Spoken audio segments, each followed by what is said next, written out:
Now it's recording. So shall I get started? Yeah, I think that's good. Yes, that's good. Yeah. Hi, everybody. Some of you I know, some of you I don't.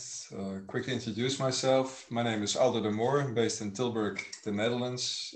I got my own research consultancy company, CommunitySense. My field is community informatics. So I look at how to use ICTs effectively to basically build, connect, and strengthen communities. And today I'm going to talk about the project Mapping DESIGNSCAPES, which was an urban prototype, the second call. And it's an urban prototype with a twist because we were not developing an urban innovation in a particular city, but in the project, together with three other urban prototypes, we looked at how can we share lessons learned between us, because there's so much wealth in all of our different projects, but we don't really meet other than these kinds of informal chats. Is there ways to catalyze that kind of learning?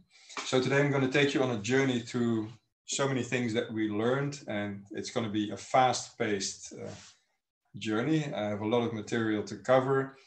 If you have questions, be very happy to answer them.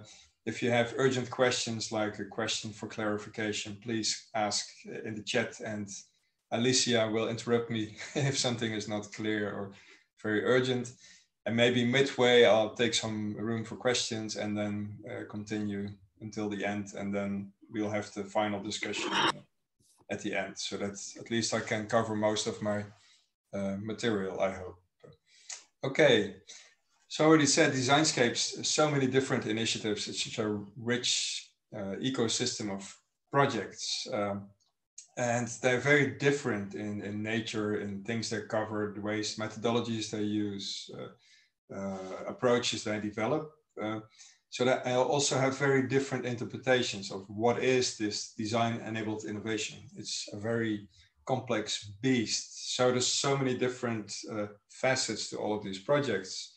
So how can you share lessons learned effectively in a way that makes sense and that's helpful to make the sum greater than the parts? And what I'm going to cover with you now is what we did in Mapping DESIGNSCAPES, where we used the methodology for participatory collaboration mapping to see if we could catalyze this process of sharing lessons learned. Okay, so what is participatory collaboration mapping? It's a variation of participatory community network mapping. It's a methodology that I've been working on both as an academic and a practitioner, so I'm combining insights from both theory and practice. And it basically means that you capture and visualize the relationships and interactions that happen in these very fuzzy community networks of communities. Often there's more than one community together working across practice, language, cultural boundaries, and then use these kinds of maps to make sense, to start building networks for communities and also evaluate. And in this urban prototype, we particularly focused on the first two stages, the mapping and the sense making. So what we do in all of these projects, basically, it's always the same, but in very different ways.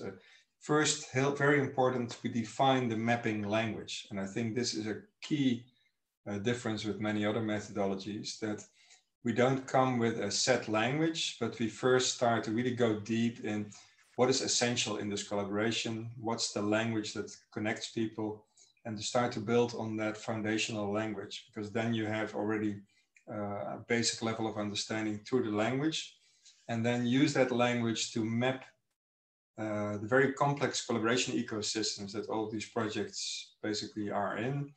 And then in a sense-making process, we start looking at these very different maps through different perspectives.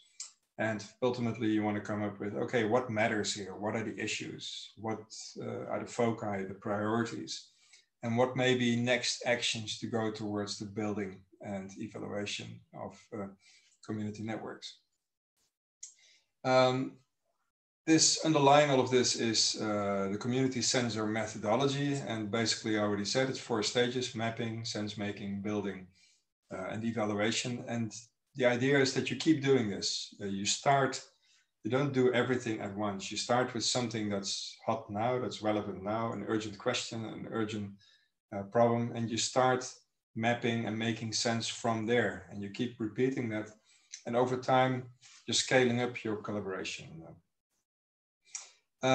A methodology is nothing without a tool. We hear all about design-enabled innovations, and basically the technology used in this methodology, it's many, but the core tool I've been using so far is Kumu, which is a great online network visualization tool.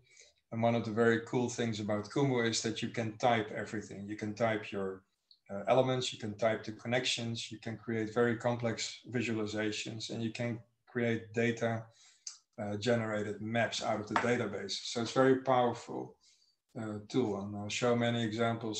You get an idea of what it can do. Okay, preceding this project was another EU project from the URBACT program, which is all about social innovation. And one of the URBACT projects was Boostino, Boosting Social Innovation, which ran from, I think, 2016 till 19.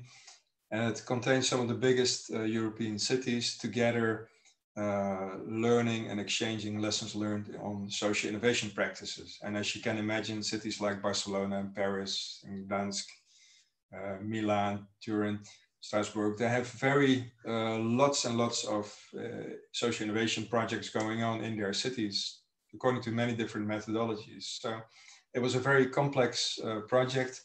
And what we did there, I helped them to make sense across these cases according to this methodology.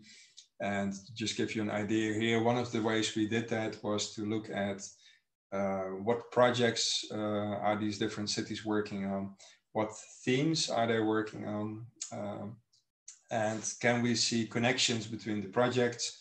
And we then used that to do all kinds of analysis. We could see in their maps all kinds of patterns emerging. For example, this was, I think, a map from Strasbourg, and you can see that they have a very centralized way of making sense and connecting their projects. And there was other maps that had very different topologies. And we started to look at these maps and talking about them. That's basically the essence of sense making. And as you can see here, the way we did it there was mostly face-to-face. So when we looked at a map like this, we would, or in this case, for example, people from, let's say this was Sweden, they would come and look at that map and say, hey, we are interested in climate change and local cultural practices, and what other projects also working on it. Okay, those are the project leaders we have to talk about. So it was a very practical way of making sense in this incredibly complex ecosystem, who to talk to, who to work with. So it helped to effectively catalyze their collaboration. Now to mapping designscapes. There was, these were our main goals starting at the project. First, to come up with a solid conceptual model. As I just said, you need that common language on which you build your maps. Otherwise, it's all over the place and you don't find connection points between the different projects. Based on that model, we developed a visual knowledge base with 3 selected urban prototypes from Designscapes. It's not just that we built that knowledge base out of the conceptual model, we kept reiterating throughout the project and refining that conceptual model. So it's not like we defined the model at the beginning and that was it. It was all the way reiterating, one led to the other. It helped to create a better visual knowledge base. And as we were looking at the knowledge base, we discovered we had to readjust the conceptual model.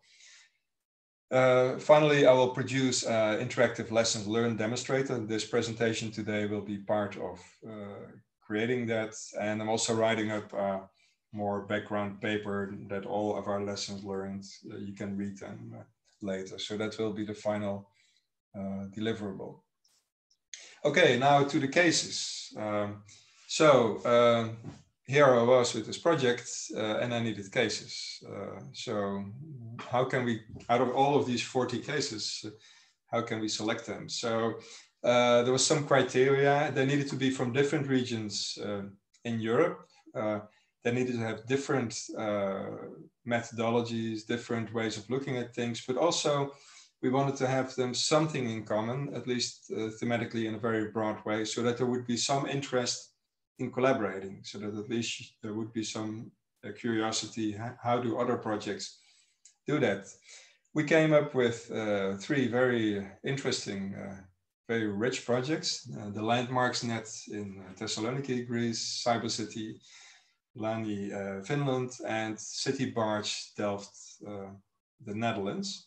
And I won't go into the details. You can read their own project sites and reports later.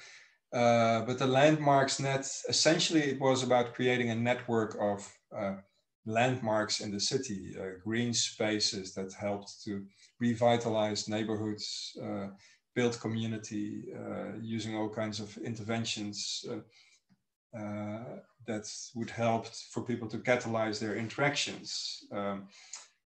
Then we had the second case, CiberCity, very different one. This was about creating personas, cyberpunks that would help generate empathy towards environment, and especially used for children, for example. So can they, as an avatar, as a persona, can they learn about what's going on in our region, and using arts-based methods. So arts was important, simulation was important. So it's a very different nature, this project. And finally, we got CityBarge in Delft, and that was much more of an engineering project in the sense that can we use basically the framework of canals in a city for clean transportation. But it was not just technical, because if you want to implement that, there's a whole social innovation part to it as well. You have to work with many different stakeholders. There's a lot of politics involved. So it's far from just a technical project. But all of these projects shared that focus on green, on greening society, sustainable ways of doing things. So that was kind of the common ground thematically, whereas they all had very different angles. And then, of course, COVID happened, because the idea was that we would do field visits. All of them would have very rich co-creation workshops with their stakeholders. I would be a fly on the wall, would be there in the prep meetings for these workshops. I would be there during the workshops, and we would have an evaluation day. So we could go very rich and deep into these cases. Well, that didn't work, of course, so everything had to move online. So also the shift in the project was from going going in the depth in the different, how does a collaboration ecosystem in Greece, in the Netherlands and Finland, how do they look like and how do they differ? We went more methodological. We went much more focusing on how can we develop that methodology as a whole using lots of illustrations. And in a way, it may even have helped in the whole framework becoming much more solid. So that was a good thing coming out of a very bad situation. So what we did is we had 2 phases, the mapping phase and the sense-making phase. And in the mapping phase, we first started to create that conceptual framework. What's underlying, what's this common language that we use? Then defined an architecture of the actual visual knowledge base and implemented it in this tool. And using that conceptual model, so the common language, through individual interviews with the different cases and surveys, what we did is create what we call seed maps. Seed map basically is a starting map that captures an essential part of a collaboration ecosystem around one of these cases. So it's very important that it's not a full data or information model or knowledge model. It's a sketch. It's a sketch that comes out of data that's presented by the local stakeholders, so they know best what matters to them. And it gives kind of a rough idea of this is where the action is, or this is where the action could be. The important thing, of course, if we want to share lessons learned across cases, you start to aggregate maps. You put maps together into bigger maps, and then you can start looking at, hey, how do you do things in Delft? How do you do things in Finland? How do you do things in Greece? And hey, why do you do things differently? Or maybe we see, hey, we do things the same. Do we actually mean the same? So it gives a lot of hooks for sense making. Okay, so let me first go into that first step, the conceptual framework. So what we did, there's two pillars to this conceptual framework. On the one hand, the methodological framework. That's kind of a tested framework that we've been using in many of these kind of collaboration mapping projects. And there's basically 5 dimensions that you see coming back. Purposes, like themes. Think, for example, a very important set of purposes now is the Sustainable Development Goals by the United Nations. They're kind of a common language that's being used in development projects all over the world. And that's important because even if you interpret these concepts in a different way, you have some hooks for saying, okay, what do we have in common? And then let's look at how we interpret that in different ways. In communities, of course, interactions are key. Processes, discussions, projects, workshops, city walks, whatever. All of the things where people actually make connections and result in community trust, in community outputs, etc. And of course, in communities, participants are very important. Without stakeholders, you don't do anything. And then on the vertical axis, this is all about the why and the what, and the content and resources are about the how. Won't go into detail, but this gives kind of the rough scaffolding. We also looked at what we learned in Bustino as a background, but the key thing from DESIGNSCAPES was what you've all submitted in your project applications is that application form. And basically what we did is mine that application form for key concepts that this whole project is about. Since all of you had to fill out that same form, there is already some basic underlying language. So basically what we did is we distilled that language out of the form. And so just to give you an idea, these were some of the key concepts that were at the basis of our mapping language, and 3 dimensions that we identified. So the problem domain, and this is very important, design-enabled innovations. And I think that's what makes DESIGNSCAPES unique compared to many other more tech-driven design projects. It's very much about having an impact on the outside world, on, in this case, the city. You want to do something good for the city. So in terms of the form, those were the DESIGNSCAPES problems and fields of action that you had to describe your projects in. But key is also that that's kind of an interlink between the projects, like a kind of a technical language. But of course, what really matters is that each project defines its own local problems in the city and its own local solutions. And they may be according to very different typologies. And it's important that we distinguish both the local problems, the local solutions, because that's the working language that stakeholders in a city use to make sense of what they want to do and how they want to do it. And the DESIGNSCAPES concepts, they are the bridges between the different projects. Project scope, there's lots of aspects that you had to kind of position your project. Okay, given that we have a problem domain we're working on, we want to start designing to do something good there. And these were kind of key dimensions there. And finally, design. Okay, design, as you all know, it's incredible, has many, many different aspects. So we can't cover them all, but what we did here is we focused on, of course, the design projects themselves, the design processes in which these projects are being carried out, consisting of the design activities that were also mentioned in the application form, the design tools that were used to support these activities. Many of them were listed in that form as well. But we also discovered there was lots of local tools that people use. So we have added them as well. Design proposals came out of that. That's kind of the, in this case, in the urban prototypes, it's basically left at proposals, kind of prototypes. But if you want to scale up, you could say really the big scaled up outcomes, but we didn't cover them here. So in our analysis, we mostly focused on the proposals and of course the prototypes that go with them.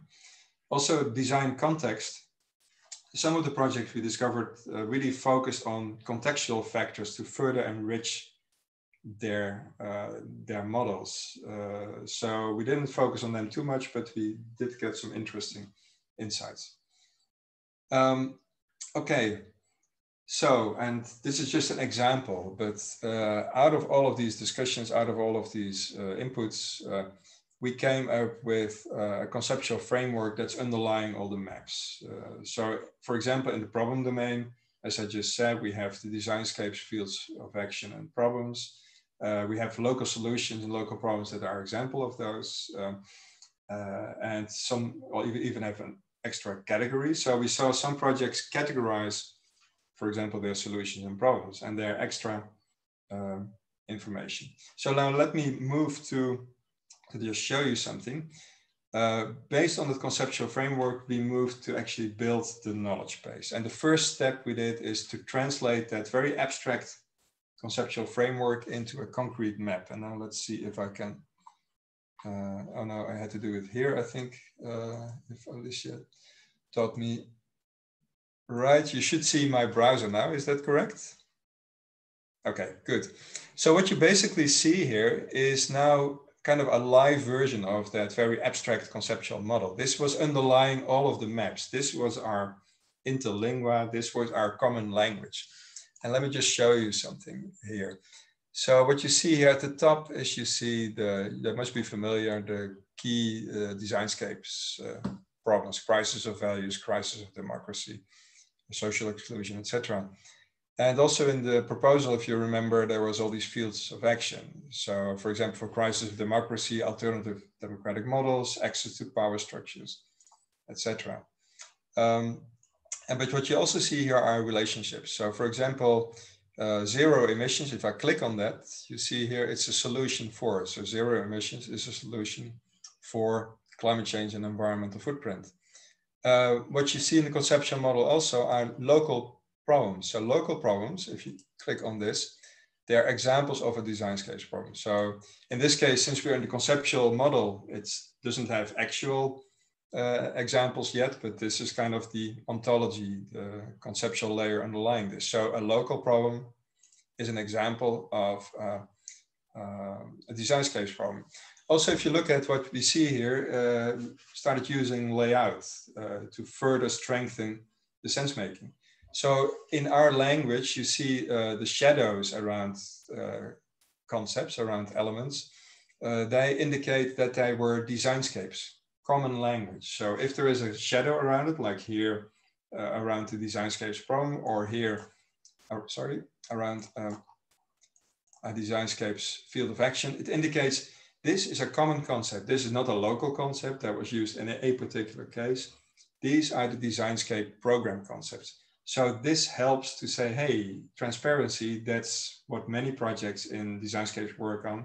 Let's see what project X and project Y say about that if they both have a local solution connected to this as an example. So that's kind of the essence of this.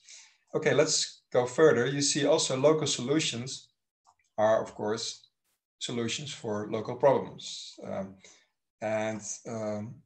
That was kind of that domain. Now let's look at the project scopes. What you see here, design projects, all of the ones that you submitted your proposal for, they have all of these different aspects, innovation targets, project orientations. Like for example, the innovation targets, well, they must be familiar, one or more regional local markets, communities, groups or individuals, etc. So these we help to further position the different projects in relation to each other. Now we get to the how, to the actual design. So the design projects, And kind of a placeholder for all of those projects was the design process. And these design processes consisted of many different activities. So for example, let's look at this one. For example, the design process for project X includes the activity drawing ideas. That's a relation there. But also these activities are being supported by tools like journey maps, for example. So each of these projects has kind of a similar structure, but very different examples there. Well, what these projects do, we now say, okay, we need to, something comes out of that. So in this case, as I said, in our project, we focus on the design proposals, but in a future project, we might also focus much more on the implementations beyond the prototypes that were being produced. What you also see, and that is, I think, key, this is where we close the loop. So we started with problems in a domain that you're going to define a project proposal for. Ultimately, these proposals, once implemented, they're going to contribute to, there can be solutions for a particular local solution or an implementation of a particular local solution that you want to build, but they can also contribute directly to local problems. So let's say if, for example, CityBarge with its CityBarge boat in a canal that's actually working, if that were to be realized, then it would help to address the problem of carbon emissions locally, for example. And finally, we have another placeholder for, we just call them context factors. Could be anything. We also discovered that's all over the place. We just did some initial inroads there, but there's so much more to be said, but that's going to be future work. So I just want to show you this as an example. The map, you can go directly on the left, you see all the concepts, and if you just go like this, you can easily go on the map. So that's kind of the way this works. There's all kinds of other things you can do. I won't go into those details. I'll show you a bit more later. Just to check if you're still with me, is that clear so far? Do you have any urgent questions that it's totally doesn't make sense, or can I move on? Okay, I will just move on then. That's helps me. Okay, let's see what you see now. You see still my browser, I think. I moved back to, I hope I moved back to my presentation. You see my PowerPoint again? Yes, Aldo. Okay, good. That was the visual knowledge base. So there's a bit of an introduction, but I think you need it. I'm going a bit faster now. There's lots more maps coming. I won't go into that much detail. We don't have time, but I think you got the message now.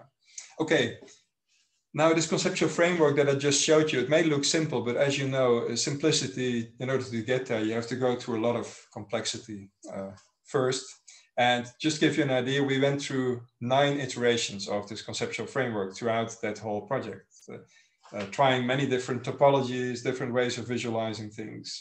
And ultimately, we came up with this one. And all kinds of things that changed were the typing, the clustering, the positioning, how to conceptualize local concepts versus global, and of course, lots of different ways of visualizing things. That will be explained in more detail in the white paper. Okay, now, what you just saw is kind of the scaffolding. It's the backbone. It's just still abstract, but it's one level more concrete than the very abstract models I showed you in the beginning. But now the fun starts, because now we're going to move to, let's see, the actual maps. Okay, now I have to try one more dangerous move. Going back to, I hope. It's always, you never know with these tools. You should see my browser again. Is that correct? Oh, good. Yes. Okay. I won't go into all of the different maps. You can, they will be made available later, so you can play with them yourself at some point with the interactive demonstrator, etc. But just to give you an idea, this was the Greek map. So if you look at it carefully, you will recognize that conceptual framework in a way, but it's much more specialized, of course, because this is kind of the conceptual framework, but then made real. So here you see these were the topics that the Landmarks Net was working on. And you see, for example, they focused on particular problems, and they focused on particular fields of action. So, but what's cool, for example, is that if, let's say, cultural awareness, let's look at cultural awareness. According to Landmarks Net, cultural awareness helps to address the crisis of values. But they came up for their solution of cultural awareness, the fields of action, cultural awareness. They came up with 3 local solutions: structures for interaction, spatial focal points, and history and identity. So in each of these arrows, I could, or actually they could, talk about that for hours, and we have talked about it for hours. But it's incredibly rich what just these few elements and these few connections, what stories are attached to them, what rich kind of knowledge, situated knowledge is attached to them. So I think you get the point, is that by allowing these different cities to represent their key elements, their key connections, associated their key stories, and then through these kind of designscapes, intermediate concepts, you can connect stories across cities, even though they come from very different backgrounds. That will be the essence throughout everything we've done. I don't have time, unfortunately. I could go on forever, but I will go on forever if I'm not careful. They use different tools, motivation matrix, touchpoint matrix, a Padlet tool that was not in the list of kind of standard tools, but they added it. And also they came up with all kinds of stories. It's a bit small to read now, it doesn't matter. But so wherever they had something special to say, they could add their own stories. So if you as an outsider read that, you can get an idea, okay, they used touchpoint matrix to represent ideas, and they did it in this and that way. So it's all part of that sense-making effort. What you also see is that they got lots of different design proposals, and that's actually a fun story. I don't have time, but I'm going to tell it anyway. Originally, it was going to be these co-construction workshops on sites with far fewer proposals, but of course, through COVID, all of that was killed. And in a way, we managed to turn it around into a much more, if you will, democratic process, because now citizens could use kits online to create their own ideas of how a particular landmark in their neighborhood should look like, and they could submit that proposal. So now we have lots of, let's say, mini proposals by citizens, even though they're not of the same expert quality that an expert group would have produced. They do capture a lot of the ideals of local people. So in a way, that's a very democratic way of doing things. Lots more to say, but I don't have time. But I hope you get the idea here. Screen 2, back to the other seat maps. So you should see CiberCity now. Yeah, so, and I won't show that same because I don't have time, but imagine they have a similar kind of map. And just from this slide, what you'll see is that CiberCity has a very different typology, very rich set of tools and activities, and a much smaller set of problem domains and proposals, because it was much more focused at a clearly defined design trajectory. Same for CityBarge. It's also more engineering focused, but what you see here is that their problem domain was modeled in much more detail, and that also had to do with that CityBarge being such a political thing. In order to get that boat to sail through the canals, you have to do a lot of political discourse, and there's a lot of political aspects. So that really nicely reflected in this map. Okay, cross-case map. Okay, if you now put all of these maps together and then you make some selections, then you can, the fun starts in the sense that you can connect across projects. And I could go in, I'll give you one more live view here. So this is an example of the cross-case maps for project scopes. So what you see here is that the same, and remember the shadows indicate DESIGNSCAPES concepts. What you see here is that these CityBarge projects, LandmarksNet and CiberCity, all of them were working on design methods to generate ideas. Hey, so we have something in common there that all of us share. So that gives a very rich common ground discussion across these different cases, whereas other concepts weren't used only by a few. Anyway, let me just go back to the presentation, share screen. Same cross-case map for problem domains. That's where we focus on the DESIGNSCAPES problems, the DESIGNSCAPES fields of action, and the local problems and solutions. And the same goes for the designs. We focused much more on the design activities, tools, and the proposals that came out of that, plus the impact they had, but I'll get to that. But if you look at these maps, you can still say, wow, that is still very complex. So how do we make sense of, even though complexity is less than putting everything together in one big map, it's still way too complex to basically used for human consumption. So the next step is we went into the sense-making part of things. And we had 6 altogether online sense-making sessions with all of the cases together.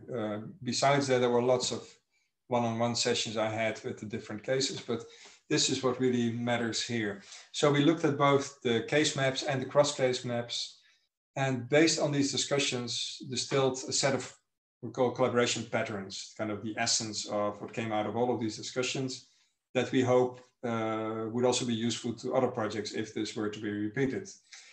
These patterns, and that's key, we identified a set of common perspectives, so like ways of looking at reality.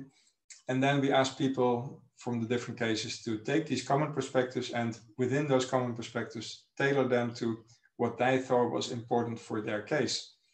Finally, in a final joint sense-making session, we looked at these individual perspectives, these individual sense-making stories, and ultimately all of that, as I said, led back to the refinement of that ontology, that conceptual framework.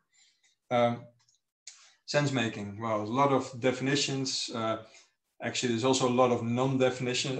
What I found, even the big guys and girls in the literature, they all keep talking around what sense-making is. And this is Wyke, one of the gods of sense-making. And even in this kind of definition, he's still at a meta level making sense of what sense-making is. But what I liked is focus on sense-making, organizing, to be thrown into an ongoing, unknowable, unpredictable stream of experience. I think all of us in our urban prototypes are continuously in that state of mind. And very crucial in search of answers to the question, what's the story? What matters? How can you relate what matters in your case to somebody else? So I like this very much. And what you also see is the story of the blind man in, well, this was still the 70s, and I would say the blind persons, all of them feeling the elephant and seeing something different in that same thing. And that's exactly what the essence of sense-making is. So we had these joint sense-making sessions, as I said, online. You see here the different maps that we looked at, the different perspectives. You see the fellow conspirators here discussing many different things. And these sessions were always too short, so I think that's a good sign that we made a lot of sense. As I said, out of all of both the models, the maps, and all the discussions, kind of identified 6 core design patterns: map signatures, design problem domains, design processes, design project scopes, design context, and design impacts. And I'll get to what I mean if I have time. But what's really, this is the crucial step. So for each of these patterns, we identified a set of key common perspectives. And now I have to expand a little bit.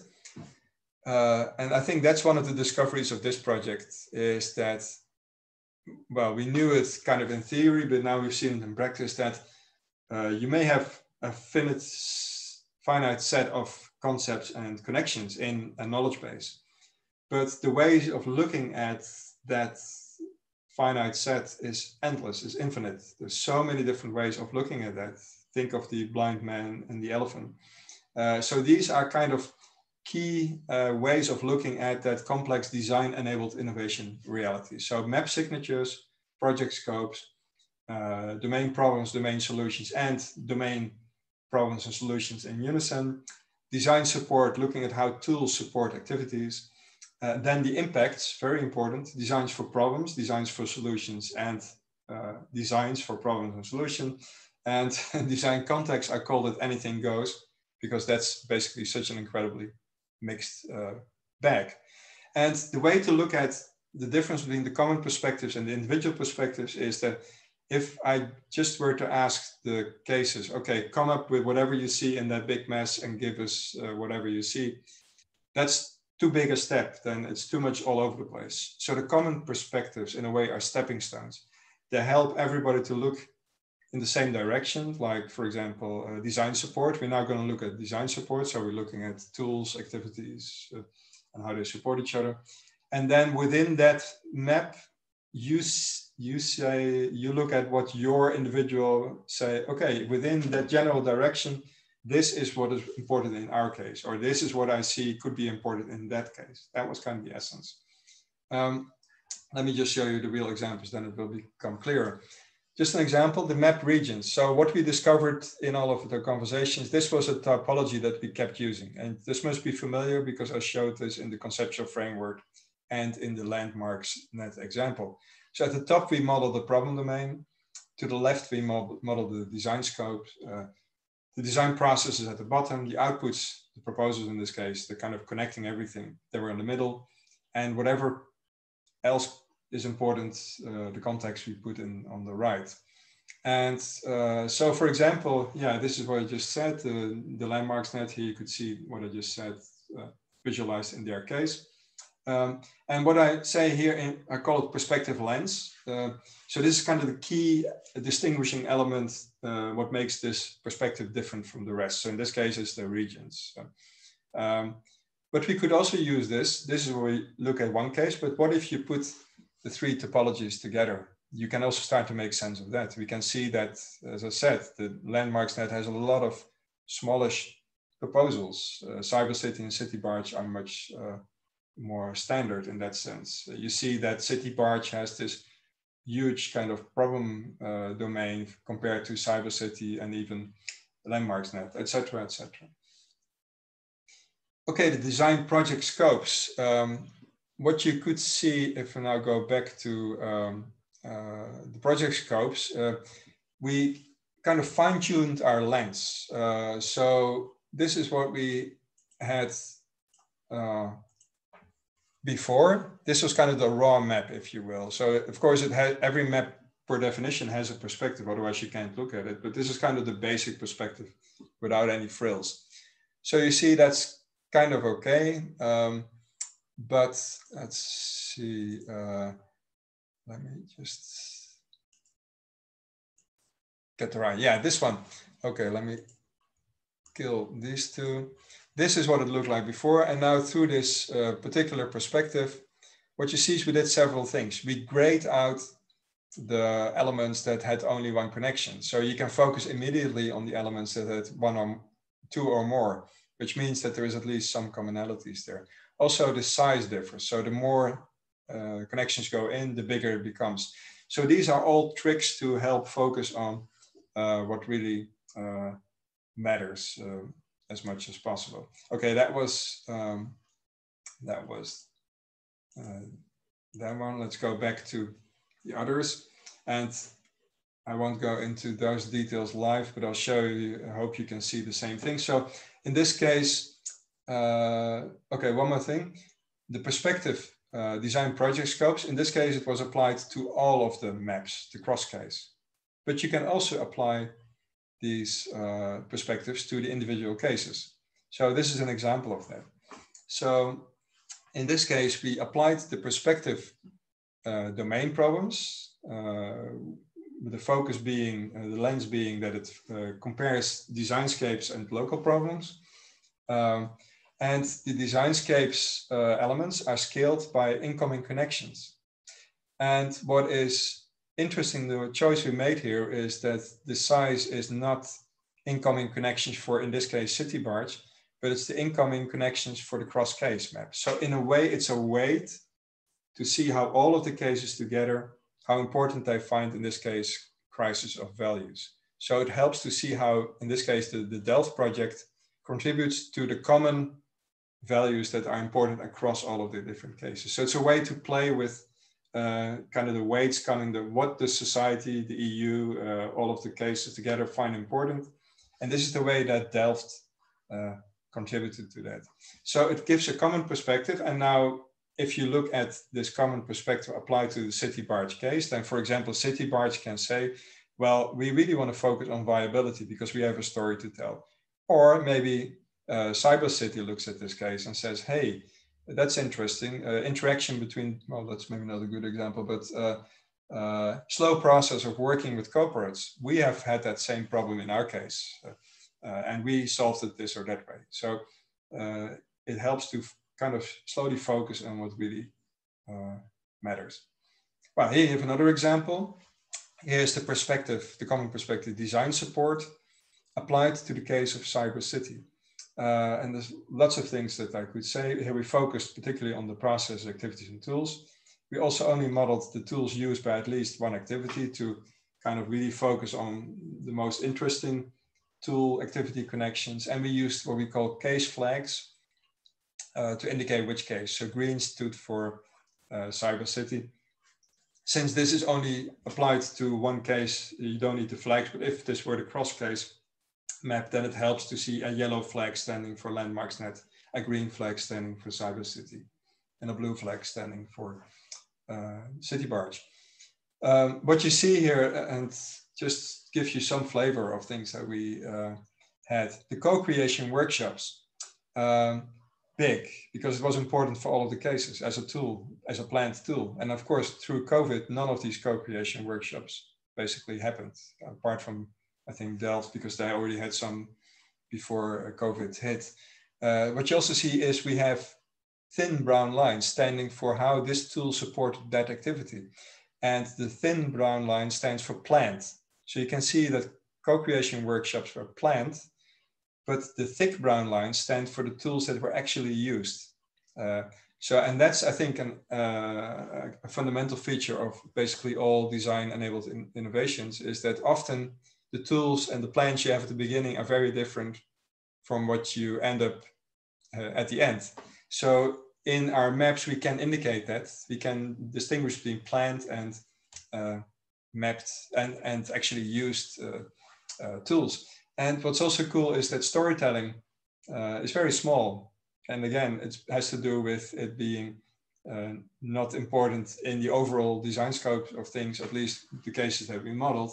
But in this particular case, it was actually used a lot for drawing ideas and, of course, sharing stories. So again, gives you hopefully some idea of how to look at these maps. Designs for solutions. That's another one of this. Here we go to design, the collaboration pattern design impacts. So what do these designs contribute to in the real world? How do they help? We see here, for example, lots of different, the yellow ones are the design. Let me just go to the actual map now. I think that makes it a bit more palatable. These we've had. Yeah. So what you see here is that the yellow stands for LandmarksNet. You see lots of local solutions that they had, like history and identity connection, contributing to the designscapes, field for action, urban space quality, sense of belonging. So for example, what you see here already is that history and identity was, for LandmarksNet, very important. It was a crucial kind of solution that contributed to many different fields of action. So in terms of design focus and priority, this is one to take good care of. at least in the landmarks case. Let me just go one step back now. Yeah, okay. Sorry, Aldo. Yeah.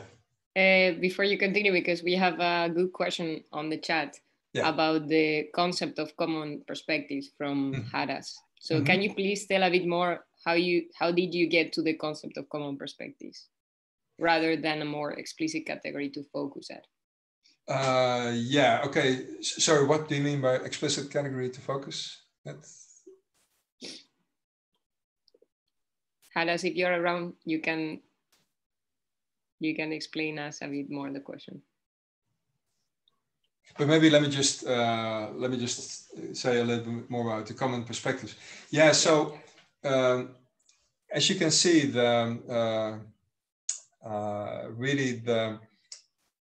we had these core dimensions of problem domains, of project scopes, of the design world, basically, and collecting the key kind of elements that through the different maps and starting comparing them in our conversations. This is very much inductively, basically. We really focused on, okay, this is what the conversations are about. This is what people find important. So basically distilling those perspectives out of the combination of the conceptual framework, the actual seed maps, the cross-case maps, and the conversations, we came up with, this is what the conversation focuses on. So, and then using these common perspectives, they're kind of stepping stones to help future conversations in other projects that would go along similar lines, to don't have to go through all the mess that we had to go through, because we had to figure it all out ourselves, just groping in the dark. Does that make some sense? Yeah, thank you. Okay, yeah. Okay, great. Good, very good question, because this is actually a key, the common perspectives, that everything revolves around it. And let's, I hope we have a few more minutes left at the end to discuss, because I would love to continue more, because that's where my heart is, as you may understand by now. So what we did then is, given that you have these collaboration patterns, common perspectives, etc. Now, how can we make sense? So collaboration, this is just an example. What we then asked everybody to do is, given that you have these common perspectives, select a common perspective that's of interest to you. And within that common perspective, select something that your focus would be on and tell a story. That's basically the essence. So for example, for design impacts and the perspectives that we developed, designs for problems and solutions, applying that to all of the cases, to the cross case, from the perspective of CiberCity, we came up with the CiberCity perspective that said that, well, all of these projects are concerned. You can see LandmarksNet, CityBarge, CiberCity, all of them find crisis of values very important. So now the interpretation of CiberCity was that these values are basically are key in driving so many things, including design processes. So that was kind of their hypothesis, if you will, their interpretation of that common perspective. And let me just show you how that works. Is that if we go to, let's see, screen one. Yeah, so if you, I think here you can see that this is their individual perspective. It's on the design cross-case map, and well, it's this particular designs for problems and solutions. And this is the perspective that CiberCity selected. This is what I wanted to tell their story about. You do see now you do see the browser now, I think. Yeah. So if you now want to see what was the common perspective that they selected this individual perspective on, what I do is I click on the canvas for a few seconds. And you see that, and I think something went wrong here with the connections, but just think that the connections are there. I think in my preparing this presentation, I may have overridden some of the map, but just think all of these connections are actually there. This was the common perspective that they selected their individual perspective from. So it's the bigger perspective, and within that they focused on this particular map. Now let me go back to screen 2. But let's look at another story. The democratic use of space. That's the way the Landmarks Net defined one of their sense-making stories. So they looked at the pattern design impacts, in particular the perspective designs for problems. And they said, well, basically, the way that space is not just about feeling good and healthy and nice as a citizen, it's also has lots of much more political aspects, if you will, economic, environmental, democratic, commercial, all of that. So if you look at their, let me see.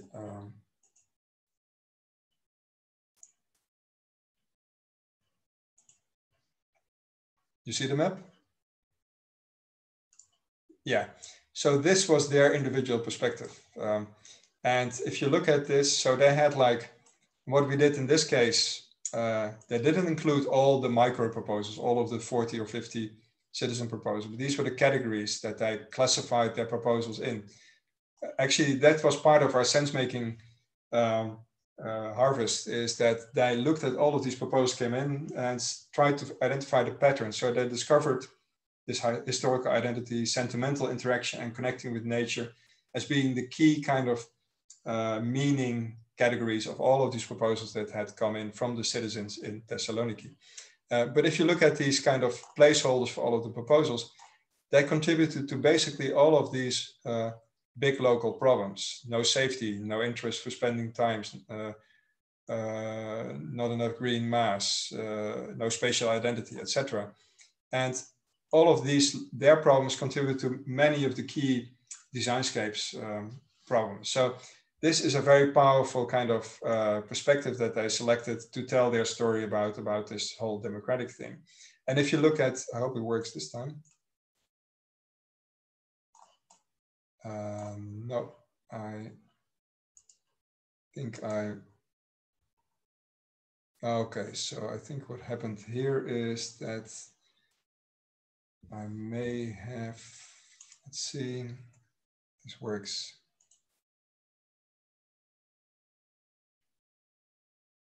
Yeah, this is the right one. I already clicked it inadvertently. This was their actual individual perspective. So you see that their proposals led to all of these local problems, and all of them that they wanted to focus on particularly was the crisis of democracy. And if you click on the canvas, you see this was the common perspective that they selected their own individual perspective on. So it's almost like the common perspective is like the first zooming in, and then the individual perspective is like you fine-tune that perspective to really make it sharp. It's like when you have binoculars, you kind of first start to, or a telescope, you first start to zoom in with the wayfinder, this is where you have to be, and then you kind of zoom in the ocular that way. Now, screen 2, back, we're almost there now. Okay, but here I'm going to show you one more final sense-making step. So imagine the sense-making journey we have done basically from starting defining the first common language all the way to here. There was one step more, is that we then looked at their interpretation in the group discussion, in the joint final sense-making session. So this is where we had the discussion, okay, this is the way you look at that, but when we as a group look at this, then ultimately came up with the idea of empowerment spaces. So it's kind of building on the hypothesis, if you will, that the Landmarks Net came up. So it's continuously kind of growing in richness and depth of sense-making understanding.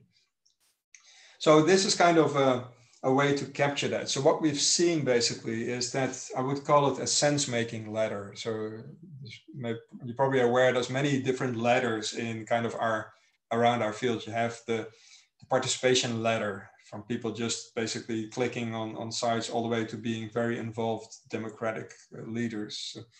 We also have a semiotics ladder leading from physical interactions all the way to the social space. So I call this the sense-making ladder, and it's still a work in progress, but I'll put something in the white paper, some initial thoughts about that. So basically starting from that conceptual framework, that common language, first create your individual maps, then the cross-case maps, then you distill these patterns from that.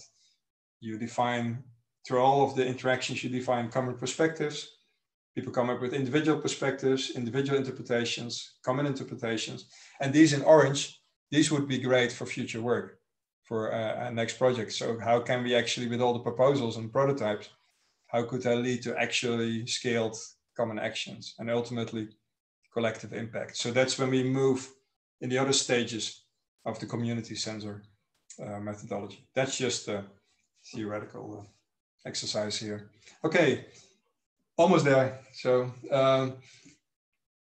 what I think could be a very important, hopefully, contribution to, let's say, DESIGNSCAPES field, the design-enabled innovation field, where we have such a incredibly richness in projects, but also in theories and paradigms. It's just very hard to make sense of them. And this is just an example from the DESIGNSCAPES handbook, if you will. I think this is kind of the key conceptual, one of the key conceptual diagrams associated with DESIGNSCAPES as a program, where you have these ideas of resource pots and problems lab and ideariums, political arenas, etc. And you have things like scapes, the big overall ecosystem that hardly moves, but slowly gets influenced by regimes. That's kind of the local solutions at the context, the local context, the governance context, all kinds of political, community dimensions. And then the niches, that's kind of the prototypes we've been working on. So what if you could use what we have done in kind of our prototype, if you could use this to actually start testing some of these theories, some of the, let's say, the problems lab concepts that they use. Can we actually see if we have some evidence or maybe some just hypothesis or some anecdotes that might support that, or vice versa? If we look at what we identified, let's say, crisis of democracy being very important, how could we interpret that from the, let's say, the urbanscape models, etc. And the same goes for many of the other webinars that were given, the user-driven innovation, the centered innovation, also that, Alicia, that you talked about, for example, but also the theory of change or the toolbox. And I think what you've seen now is that through all of these different maps, the different perspectives, the different dimensions, we could contribute to different angles, the different kind of aspects there. Okay, conclusion for now. So what we did is, with a lot of help from, by now, the Mapping DESIGNSCAPES friends, we created, let's say, a foundational conceptual model that's really been also validated to some extent, at least, by the visual knowledge base and the sense-making sessions that we did, but not just validated, it also may help to contribute to new theory formation. The whole process, and this I think was, to me personally, exciting and surprising discovery, is that whole sense-making complexity, which I'm very sorry for my teammates. I may have driven them crazy sometimes with that complexity, but that's what research is. You're trying a lot of things out. And I think we've started finally to make sense ourselves of that sense-making and how rich and complex it is, but also we have kind of the beginnings of a way to deal with that complexity. We have that proof of concept knowledge base, plus to be the interactive demonstrator. We have the case maps, the cross-case maps.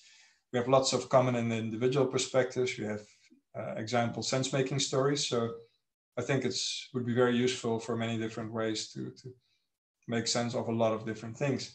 And I think what I'm personally very happy about is that we have a trusted and also, I should say, fun Mapping DESIGNSCAPES community. And I would really like to thank all of the partners, because they didn't know what they were getting into when I asked them, do you want to be part of the, I wouldn't say victim, but a partner in this project? And they all willingly said yes, and they have been great all along, including with all the horrible COVID things that we've all had to find ways to deal with the projects. So there was a lot of stress, and I added to that stress, but hopefully also to some fun and learnings there. And we feel so, yeah, really confident that we are on the right track. And we had so much fun together, and a really nice community that we somehow want to keep going and take this in some way to the next level.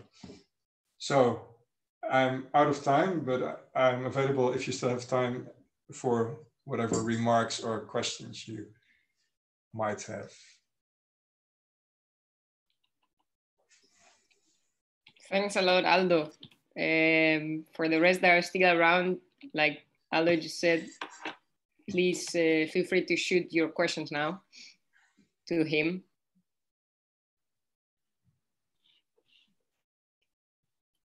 And otherwise, I can start because I have some. The first one, I wanted to take it to the really kind of like applied practice, because you've created so much value by mapping the complexity of these cases. But if I was an initiative, my question maybe to you would be, you've gotten to know these cases so well, and yeah, all the sense making or all the process behind them. What do you think were common strengths of them? And that's a really broad question. So I phrase it like that, so you can also approach it from whatever point you want. But yeah, the strengths of them as an initiative doing innovation in these cities. Yeah, I think what I find really a strength of all of them is how seriously they took participation in the real sense, but also how rich that participation differed across the cases. And I kind of hinted at that in the examples where, for example, in Thessaloniki, it was very much focusing on the citizens, also involving local newspapers. City Hall was very much involved in promoting it,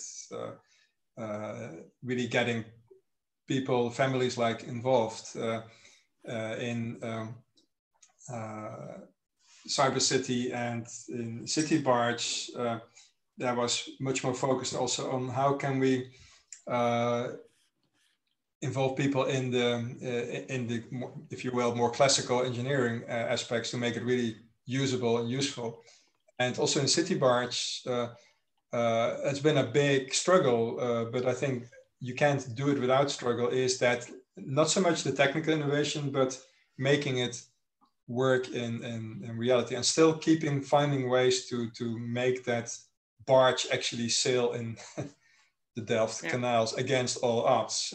So I think what I find really maybe the meta strength of all of the cases would be the incredible flexibility, the malleability of their process, but also how it changed throughout that process. And I think if you were to look at the other DESIGNSCAPE cases, I could almost predict that at least most of them would have similar trajectories, that what came out of it at the end was often very different from what you started at the beginning. And maybe that's one core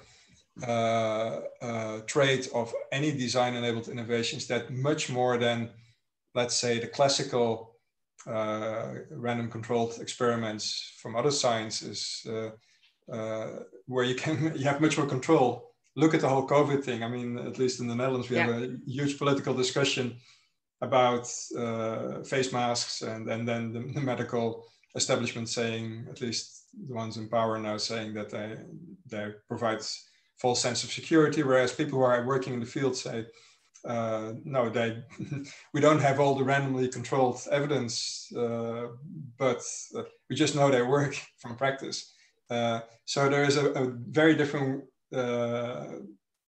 paradigm, and I think what you can see from these projects is that they've shown it in practice, that they can find ways around, even though the ultimate outcomes are very different from what was planned in the beginning. Yeah, super interesting. If I can follow up, sorry. If participation and engagement was such a crucial strength for them, did you, because you also mapped tools or activities that they did, like creative workshops, could you get a glimpse of how they do this in practice? What are the key things they're doing maybe well to achieve this engagement of people in their participation process? Yes, because actually I think I got quite a good insight, because, and that's part to do with the methodology, is that not just that they kind of select, okay, what were the problems you're working on? What are the design activities that you stressed in your project? But also we asked them to come up with lots of stories. And I think that is key. And that's also key of the mapping methodology. As I said, it's not creating a full information model that captures everything and all of the world in a very arcane formalism that only the experts understand. Basically, what mapping is about, you select out of this kind of common language, you select what you want to focus on. So as you saw in the maps, the different topologies of the map, some maps focus much more on the problem domain, other focus more on the design context. I didn't go into too much detail, but like the Greek map focus much more on the context factors. So already they self-select what they find important, and then they add their own stories, their individual stories to that. So they give glimpses into what matters most, both in what worked, but what didn't work. So me as an outsider, even if I don't understand, I don't know these cases. And in this case, we never met through COVID. So that's also an incredibly interesting thing, is that even though we didn't meet, through all of the stories, through all of the trust, through all of the conversations we've had, I feel like I really know in quite depth the essence of those cases. And I'm gonna hopefully verify that statement by, once COVID is over. I still hope to go and visit the places and see what these cases look like in practice. That's good. We have a question in the chat from Talita. Let's see how this mapping can be useful for the initiatives in your view? Yeah, okay, that's a good question. I think different ways. What I've already indicated in our wrapping up conversations is that it has been very useful in learning. First of all, the fact that they had to map the essence of their cases, that already was helpful often in planning their own projects.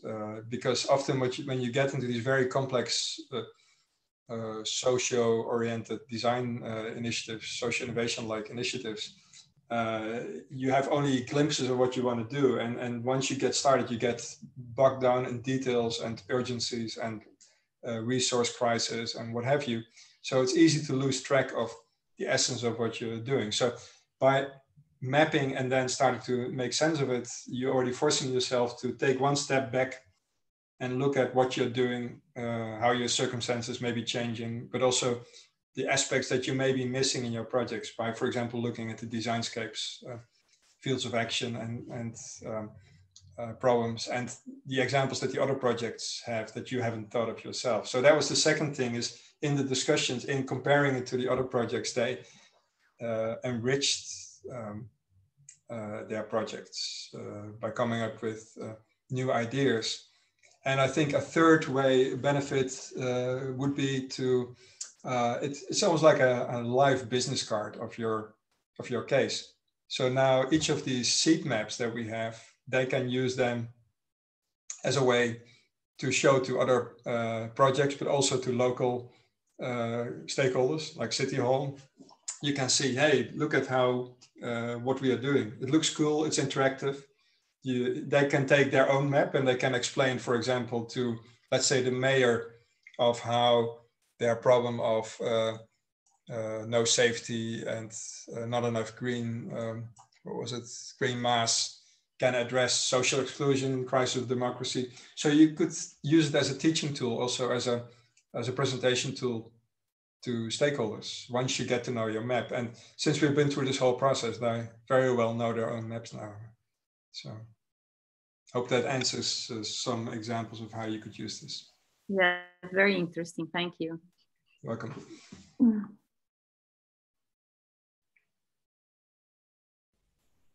I also have a question. Mm-hmm. So, well, first, really interesting. It sounds like from the last comment you said that it kind of acts like a reflective tool in a way, so that you have the chance to think of your own project and really think of what we're doing, where we want to go, and how we are doing this.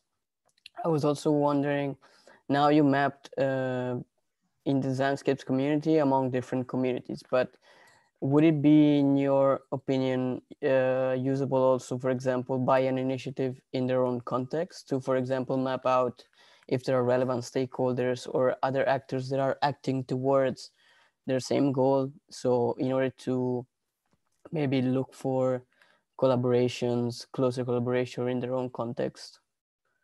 Yes, very much so. This, in a way, it was kind of a strange urban prototype, but it was a prototype project. So we were really trying to come up with proof of concept. But I think since we've been through this whole process and we figured out the hard way what works and what doesn't work, future projects could skip a lot of the, the dead-end roads that we took. So still, mapping it's not easy. It may look easy, but still you have to make choices. There's a lot of technology behind it. So it's not like you can just like that create your own map, but still you could, there's ways to use this, if only as inspiration. You could give all the concepts, including the, let's say, the local tools that Cases came up with, and you, for example, through the interactive demonstrator, you could go through some of the maps. I'll show some paths through these maps. So let's say initiative X could then say, hey, let's do a similar exercise. We get the meaning, even if you don't have the same tool, you could still see, you could still go through the same exercise, for example, using spreadsheets or what have you. So yeah, it's definitely, and I think that's part of the final line here, scaling up mapping designscapes.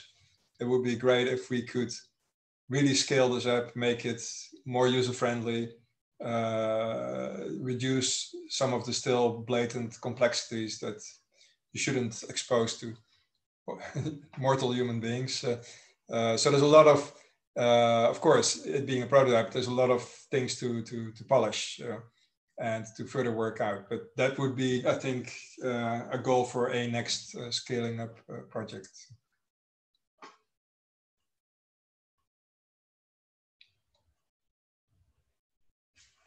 Any more questions? You're still holding out, Meyer? I have another one then. Yeah. I was also wondering, what are the possibilities for the tool maybe, or for the methodology itself, to share kind of different content? Because now, let's say the interface or the visualization, and then hence the narration of all this, of your own work, goes through text and kind of sort of reduced amount of icons or size or this kind of things. I was wondering if there was possible, for example, to explain with videos, with pictures, with something that tells more than 1,000 words in a way, what we are doing, what we stand for, these kind of things. So to, I don't know, to send the message through in a faster way. Yeah, that's a good, for sure. That's two answers to that question. First of all, what we would have loved to have done is actually have these site visits, actually get a lot of the personal stories, for example, on video, on photos, and all of that in-depth kind of detailed knowledge. But of course, through COVID, we had to do it in a different way. And in this case, we also had capacity problems because, of course, these cases, they didn't have time budgeted for this. I mean, this was an add-on to their existing project. So we had to kind of cut corners here. I think if we could do a scaled up project, then definitely that kind of storytelling, not just the individual case stories, but also the making of, storytelling would definitely be an important part. I think it would be even an explicit work package to do that, the storytelling kind of work package.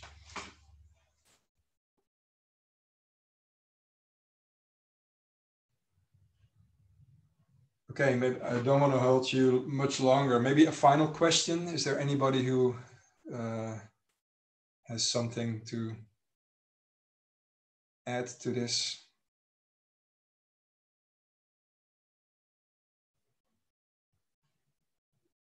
No, I think we got a lot covered. Thank you for your questions and for your attendance. It was good to have your audience, and well, I think it helped me also to see what you think most important.